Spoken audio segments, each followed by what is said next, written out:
Welcome back in. Ian Furness with you, Sports Radio 950 KJR in the Carter Volkswagen studio. Don't forget, it's an EQC Note Thursday. Get your name, both first and last name, sent in right now to 49451 along with the town you're in. Name, first and last, and where you're at.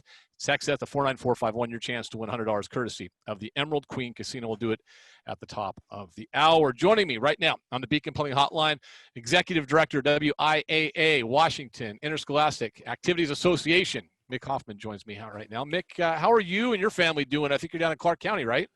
Yep, been working out of Clark County, and they had to get used to me being back after being gone essentially for 6 months. So we've adjusted. I haven't got kicked out, so I think that's a good sign. That's a very good sign. Before we move ahead to what's going to hopefully happen in the coming school year, it's interesting. I say the coming school year, and we just actually finished school in the state last Friday for the most part. I think for the most part, everyone wrapped things up. Graduations were done however they were done, virtually, et cetera, in the first week of June. But for the rest of the state, school finished officially 6 days ago on Friday last week. But we're already looking ahead to next year. But before we do that, let me look back. In retrospect, I know you were on with Jason Puckett, the show before me, right about the time things were getting shut down and canceled with spring sports. It was a really difficult decision. But I think we all look back now, it was the only decision to make, as hard as it was, correct? Yeah, absolutely. I mean, we tried to make it work, and, having kids and having been in the system, you understand how important those opportunities are, and for kids to miss out on them, I mean, it's heartbreaking. So, yeah, but, looking back, it really should have been an easy decision logically, but emotionally it's challenging. The spring also brings with it the month of June. And before I look ahead to fall, the month of June is always a time of the year in which at least basketball and football have an opportunity to spend some time with coaches for boys and girls basketball, and for football, we call it spring football, spring basketball. It's effectively summer, but the month of June is really important for everybody. Most schools, I think, have been doing Zoom meetings and different things like that for both of those sports. But it appears there is some stuff right now going on. What has the WIAA decided? What are they allowing schools to do right now as far as these summer sports? Yeah, so we've been working with the Department of Health really since March, as well as the Governor's Office and OSPI to design some guidelines for athletics and activities. And on Monday, we were able to get the approval from the Department of Health. They actually sent the approved copy 8:31 Saturday night. So, I mean, people aren't working 8 to 5 on these things. It's a real battle to be able to serve all the needs. But we were fortunate enough that they sent them to us. We were able to kick them out on Monday to our membership. And in a nutshell, they come from the National Federation of High Schools, their sports medicine advisory group, as well as our sports medicine advisory group in partnership with those other groups. So really the scientists are taking a look at this and saying, hey, here's what we believe is safe. Here's what you shouldn't be doing. And it's tied to the phases of the counties, essentially. So there's the 4 phases we're all probably familiar with through Governor Inslee's plan. And as you get to phase 3 and 4, there's a lot more opportunity. But even now at phase 2, pods of 5 students can work with a coach and begin some activity, although abbreviated. So is that for both football and basketball, or is it just for football right now? It's really for all sports and activities. Okay. So it covers, and then what we did is our team worked with athletic directors, coaches, and ADs around the state to devise some specific ones. So all those are available on our website, WIAA.com, also on our app, WIAA Live. And so if people are looking for details, you can find them. They're available to the public to follow. So we're hoping youth sports will follow something similar. Yeah, Mick Hoffman joining us here on the Beacon Plumbing Hotline, Executive Director, WIAA. And so, Mick, it kind of feels like that's like the first phase for high school returning as far as sports are concerned as well. The small group activities, it's like it's a different set of phases, as you mentioned, but it kind of feels like for your governing body for this state of Washington, we're almost in a phase 1 type of situation.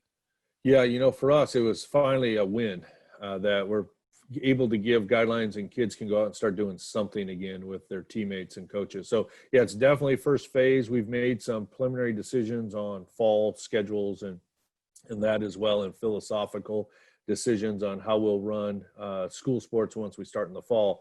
But for right now, we're hoping that a bunch of these counties get to phase 3 and 4 over the course of the summer, and and get as close to normal as possible. All right. Well, the big, elephant in the room, the one everyone wants to talk about is what's going to happen in the fall. I know it was heartbreaking for so many last spring when things obviously got shut down and kids' seasons came to an end as they were just beginning, especially for seniors. Now you face an interesting situation coming up in the fall. The return to school is out there. There's a lot of different, options that could take place. Football, girls soccer, cross country, volleyball, and what am I missing along the way? Tennis and golf for tennis some. and golf. Yeah, tennis Yeah. and golf. Where are we with those sports heading into the fall? Yeah, so our board made the decision. One thing that's really important people understand is they made the decision, even if all schools can't offer an activity, we're going to offer it. So if, say, for example, Yakima does not get to phase 4 or release from phase 4 and can't play football, even their ADs have said, hey, it's not fair to the rest of the state not to be able to play. Kids have missed out on so much over the last few months anyway. So that's one important point for people to understand. Now, at what point do we shut down that sport and move it? We don't know that threshold yet, right? We're still working on that.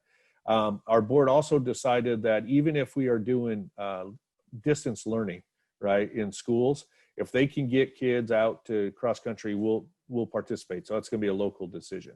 So WIAA, we're anticipating offering activities in the fall. Our initial plan right now, we'll confirm this July 21st, is to start as scheduled. August 24th for everybody, August 19th for football. If we're unable to do that for whatever reason as this thing plays out over the next month, then we would fall back to a fall start date of after Labor Day. If we're unable to do that right now, our plan is to not start anything until January. We don't anticipate having to do that, but we just wanted to make sure we have plans in place that we are going to give kids opportunity. Again, July 21st is the big date. It's also possible in the fall that we could have, if you look at our document that's online now, there's really 3 tiers of sports, low, high, and moderate risk. And so football is the big one, right? Because that's a community sport. Every kid has a spot on a football team. That's what makes it great. And the community comes together to watch those events. So is it possible that football may not be feasible in the fall? Yes, it is. Right now, I would call it a coin flip. If people do their part and we can contain this virus and start to suppress it in some of the hotspot areas, then we should be able to offer it at some point in the fall. And maybe it starts later in some communities than others, but we should be able to do it. If we see a continued spike, then maybe we have to look at moving it to another season or not playing. That decision yet to be determined. Can you push football? Let's assume, and I don't even, yeah, I mean, as you mentioned, there's golf, I think we would all understand, or tennis, et cetera. Yeah. Those sports, we could see them, going on. Cross country, seeing a marathon canceled yesterday in New York City. I mean, obviously you're in close proximity, especially at the start. That would be hard. And football obviously is a contact sport. So the fact that there's the different tiers of sport does tell us there's separation. Football, for example, as you mentioned, it's the one where everyone plays. There's no cuts. Everyone comes out and watches the games. 2 questions here. You mentioned it briefly there. Is there a chance you could push football back and start it even in October or November as opposed to after the first of the year? Could you push it back a few weeks and maybe even shorten the schedule a little bit? And I bring that up because, if I'm not mistaken, probably for most leagues, schools, and probably for you as an organization, football is probably the cash cow. Yeah, it's definitely, I mean, for us, it's not our highest revenue, but in some schools, it definitely is. And, again, our board is fully committed to providing opportunity for students. And if that means making some drastic adjustments, then we're open to the idea of making drastic adjustments. The issue we run into is if say football would get moved to the spring for whatever reason. Well, in a town like Coopville, can they do track and football at the same time with limited number of students? And so those are factors that come into play that as we started the conversation and talked about flipping sports, it was definitely a favorite of some.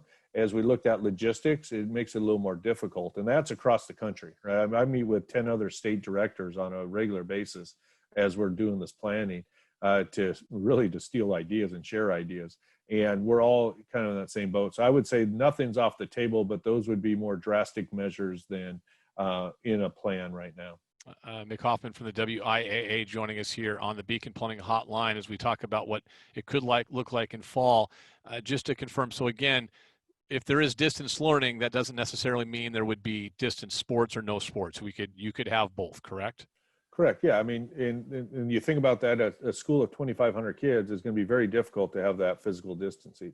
You brought up the idea of cross country. Well, one of our modifications we're talking are staggered starts, right? So you don't have 50 kids in the chute that every 20 seconds, 15 seconds, 30 seconds, and it creates a timing issue, but we can figure that out. But you don't really have those options in a 2,500 student school. So they may not be able to bring them all into school or most of them into school, but they could get 7 kids to a cross-country meet. And we know the value of education-based activities. And so schools are really committed, not because of entertainment, not because of money, but there's huge value in kids being involved in extracurricular activities. The research shows that.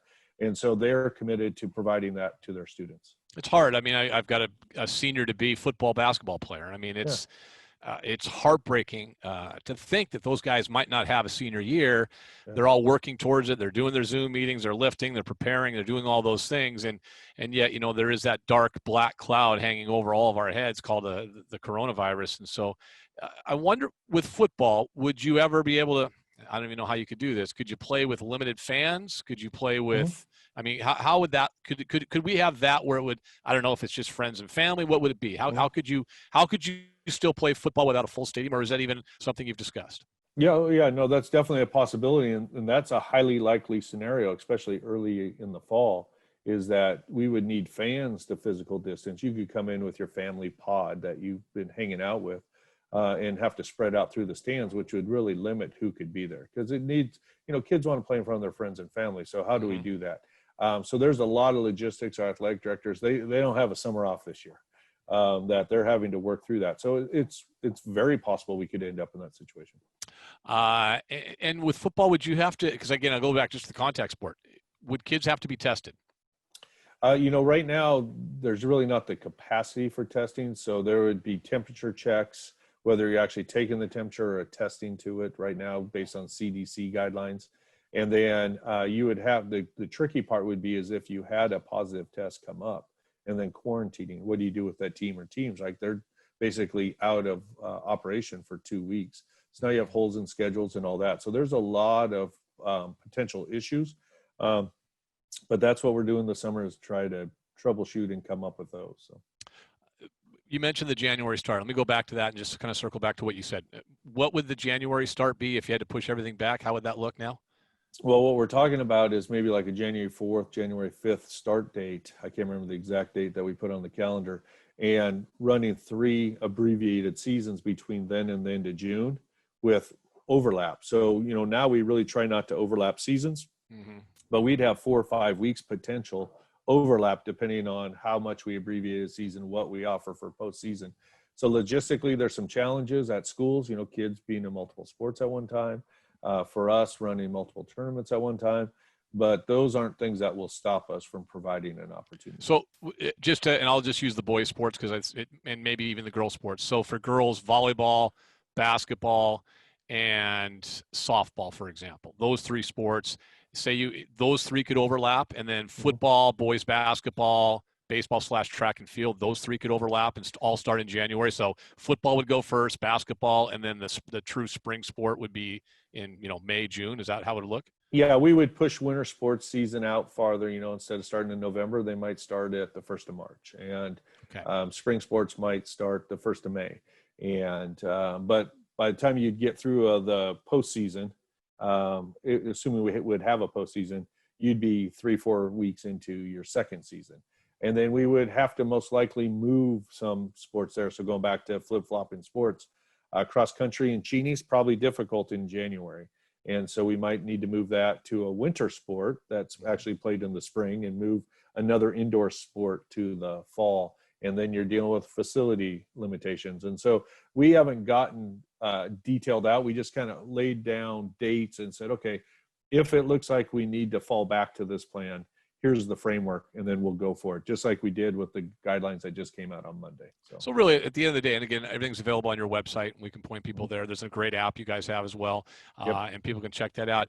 It feels to me as a parent, as a father, that the WIAA is going to do whatever they can to allow these kids to have what is, and it's one of my big things, and anybody who listens to the show knows this. When I hear people say it's just sports, that's fine. You can say that, but if you're a high school kid, you have 4 years. You can't redshirt. You don't have another year. If you're a senior, like the kids that just graduated, you didn't have a senior year in softball or track and field or baseball. You didn't have a golf championship, whatever it might have been, tennis, etc. But you're going to do as an organization whatever it takes, whether it's pushing things back a little bit, starting after the first of the year, but you're going to do whatever you guys can to have those seasons take place. Absolutely. I mean, I'm telling you, it's my first year in the association, so I haven't been through a full year. And our staff has said they have never had to work this hard, right? I mean, it's literally, I think we're down to about 6 days a week now. But as far as just planning and replanning and contingency planning, and, it's important. It's what we do. But the other thing is, you talk about those experiences for kids. I would not be here doing this job right now if it wasn't for my JV basketball coach, right?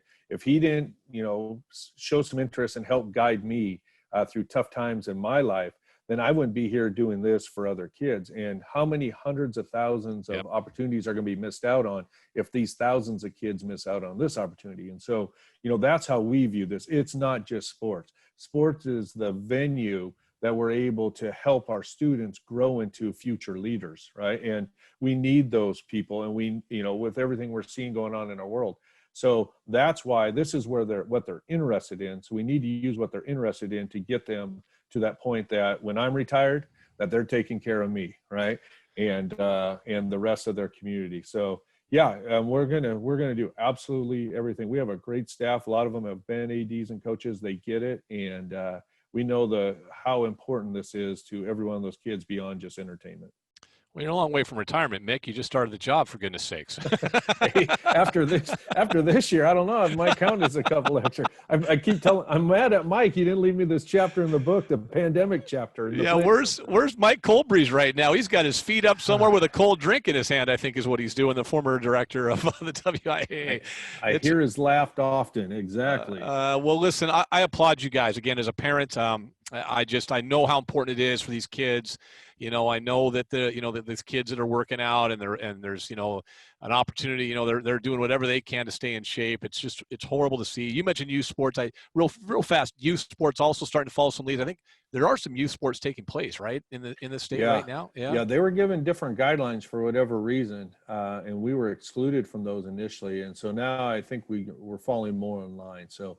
That would be a governor's office, Department of Health question. I'm not sure. We're just hoping that. It's good though. I mean, let the kids, if they can play some baseball or something this summer, absolutely. Right? As long as their parents and spectators are following these guidelines so we can suppress this virus, right? We don't want it to be a contributing factor to us not being able to play in the fall. So I totally agree. Well, thanks again. Thanks to you and your staff on behalf of many of us parents, because you guys have I know the hard work you're putting in. I know the hard work ADs and coaches are putting in, and we'll cross our fingers that we see stuff in the fall, even if it doesn't look as normal as always. Hey, if they're on the field, that's a huge step in the right direction. So Mick, thank you so much. I know we'll talk again probably later in July, early in August, and hopefully we have a lot of good news to share then. So thank you. You bet. Thanks for having us.